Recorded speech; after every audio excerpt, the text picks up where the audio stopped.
Legal, pessoal. Agora que a gente viu a solução completa do oscilador harmônico simples usando a técnica matricial, né, vamos começar a complicar o problema, né? Vocês sabem que a vida de um físico é lidar com o oscilador harmônico de maneira cada vez mais complicada. Então é o que a gente vai fazer aqui nesse curso, tá? Bom, o oscilador harmônico amortecido, ele pode ser considerado como uma coisa assim. É um oscilador harmônico em que você tem lá uma força viscosa, uma força de arrasto, né, que segura o oscilador. Se você tenta forçá-lo a se mover, ele sente uma força que resiste ao movimento. E essa força é proporcional, você pode fazer uma aproximação, né, que essa força é proporcional à velocidade do oscilador. É mais ou menos parecido quando você está numa piscina. Você está lá numa piscina tentando andar de um lado para outro. Você está parado, você não sente nada. Vamos supor que a água esteja também em repouso, né? Não tem a corrente. Uma piscina com água em repouso. Você está lá parado, não sente nenhuma força, né? Quando você começa a andar, você sente a resistência da água. É maior a resistência quanto mais rápido você tenta andar dentro da água, né? Esse é o tipo de força que a gente está considerando aqui. É uma força que é proporcional à velocidade, né? Quanto maior a sua velocidade, mais força você sente. Tá? E aí a gente descreve isso com esse termo aqui a mais na equação diferencial, né? A equação diferencial do oscilador harmônico era simplesmente força, né? Massa vezes aceleração, igual a força da mola, menos kx. Esse é o oscilador harmônico. Se você tem mais uma força resistente, proporcional à velocidade, coloca aqui, né, um epsilon x ponto. Epsilon seria uma grandeza que se relaciona ao arrasto, né? A força de arrasto, é uma constante de proporcionalidade, né? A força de arrasto é epsilon vezes x ponto, ou seja, epsilon vezes a velocidade. Tá bom? Então é isso.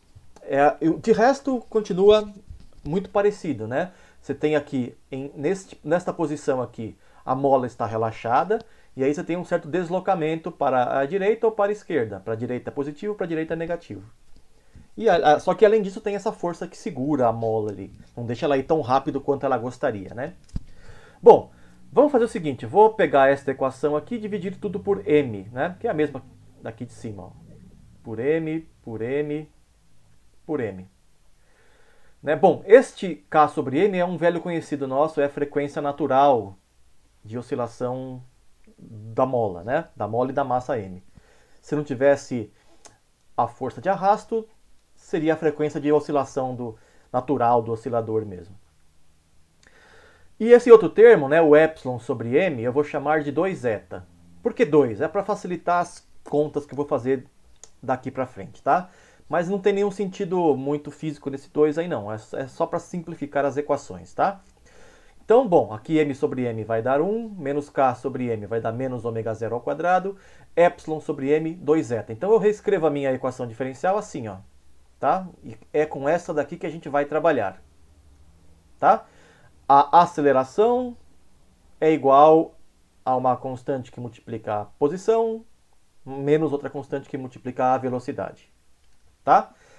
Esta daí é a equação do oscilador harmônico amortecido. Tudo bem, gente? Bom, que está aqui repetida, né?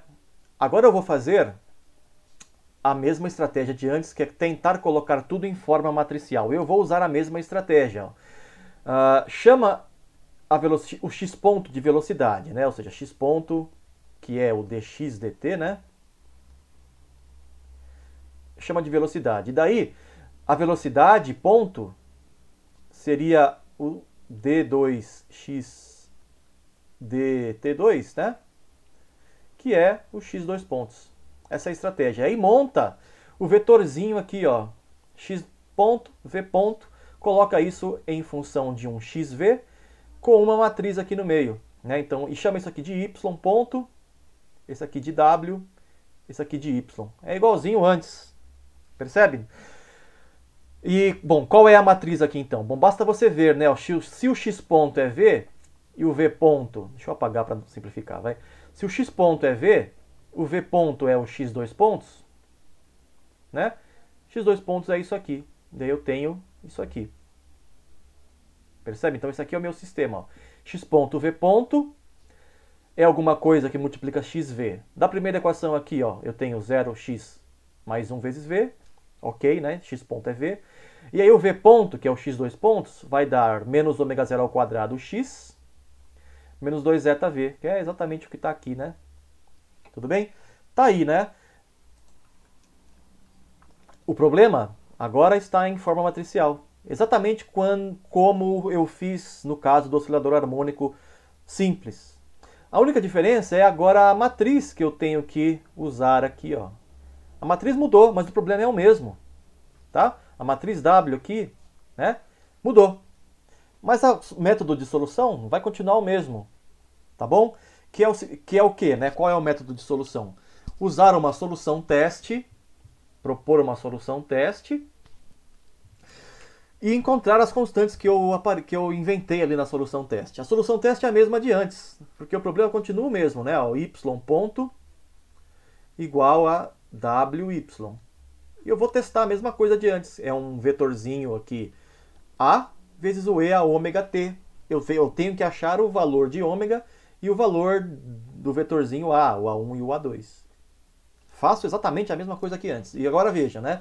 Se o y igual a ômega t, o y ponto é igual a ômega e a ômega t, né? A derivada. E substituo aqui então na equação diferencial, né? O y ponto, ômega a, que é isso aqui, né? Ômega a e a ômega t, igual a wy, igual a w a e a ômega t. Certo? Vou apagar. Isso aqui eu posso cortar porque são números, mas o a eu não posso, eu reescrevo então assim, ó, né? Ômega a igual a, perdão, wa igual a ômega a. Novamente, é uma equação de autovalores e autovetores da matriz W. A única diferença é que a matriz W mudou. Tá? E aí eu resolvo essa equação. Acho o ômega, que são os autovalores, acho a, que são os autovetores, monto a solução geral. Vamos ver, ó. Vamos ver fazendo isso. Vamos procurar pelos autovalores. Então aqui está a minha matriz agora, a matriz W. Monto a equação característica, né? Seria o quê? O determinante de W menos ômega I. Isso tem que ser zero. Acho o determinante igual a zero, simplifica, você vai ter esta expressão, tá? E acha a solução, é uma equação do segundo grau, você pode fazer a conta aí, recomendo você fazer, tá?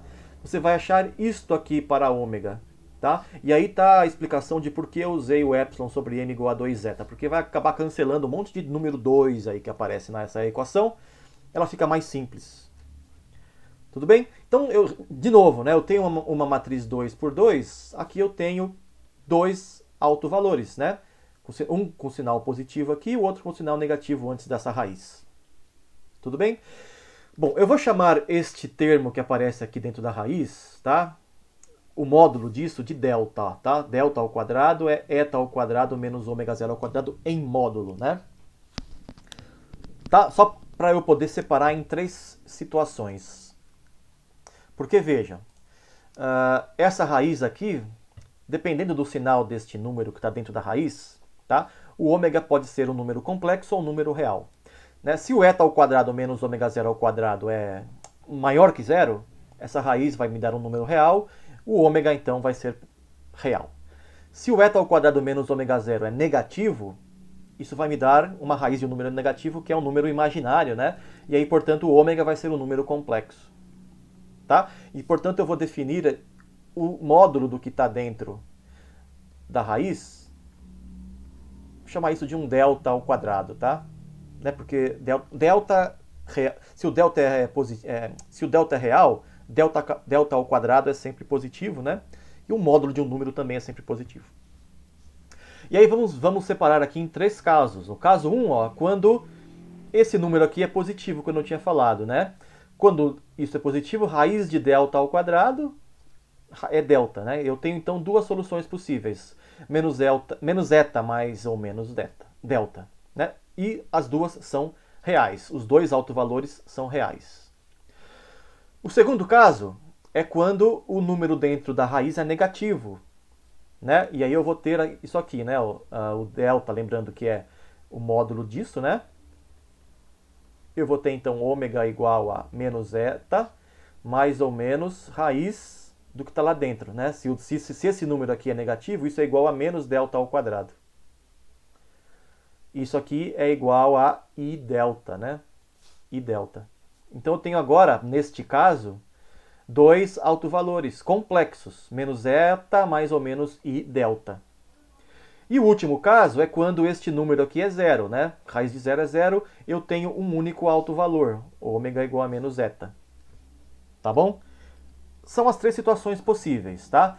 Esta primeira situação é chamada de amortecimento supercrítico. A segunda situação é amortecimento subcrítico, né? Supercrítico quando o discriminante aqui, né, esse discriminante é positivo, supercrítico. Subcrítico quando o discriminante é negativo. E crítico quando o discriminante é zero, exatamente zero. Tá? Então a gente tem que diferenciar essas três situações, tá bom, gente? Vamos lá, então, começar a fazer esta simplificação no próximo vídeo, tá bom, gente? Então até daqui a pouco, eu já volto, valeu!